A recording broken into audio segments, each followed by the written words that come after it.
In today's video, I'm going to teach you how to fix Shopify inventory not tracked. If you've noticed a product showing as not tracked or your stock isn't decreasing after orders, this quick walkthrough will get your inventory tracking working properly so Shopify can automatically manage quantities and prevent overselling. Start by opening your Shopify store's admin dashboard in your web browser. From the main menu, look for Products and open it. This is where all your items live and where Shopify stores inventory settings for each product.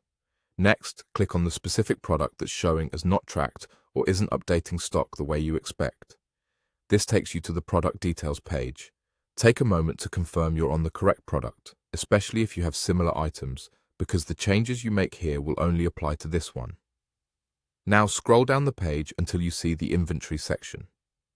This is the place where you control whether Shopify keeps count of how many units you have. Look for the option labeled Track Quantity. If tracking is currently off, Shopify treats the product as having unlimited stock, which is why it appears as not tracked. Go ahead and turn on Track Quantity so Shopify can start counting units in and out with each order and restock. Once tracking is enabled, you'll see a field for available. This number represents how many sellable units you currently have on hand. Adjust the available quantity to match your real stock. For example, if you physically have 12 units on your shelf, enter 12 here. It's important to set this accurately so your store reflects what you can actually fulfill.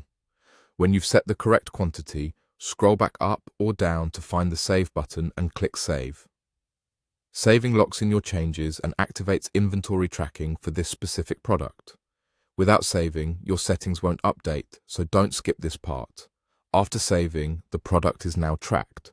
Shopify will automatically reduce the available number when orders come in, and it will increase when you add stock through restocks or edits. If you ever need to adjust the quantity again, for example, after a physical count, return to the same inventory section, update the available number, and save.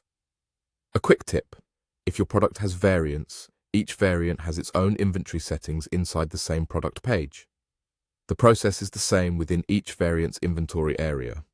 Also, if your store uses multiple locations, you'll see quantities broken out by location so you can keep each site accurate. That's it. Your product inventory is now tracked and ready to go.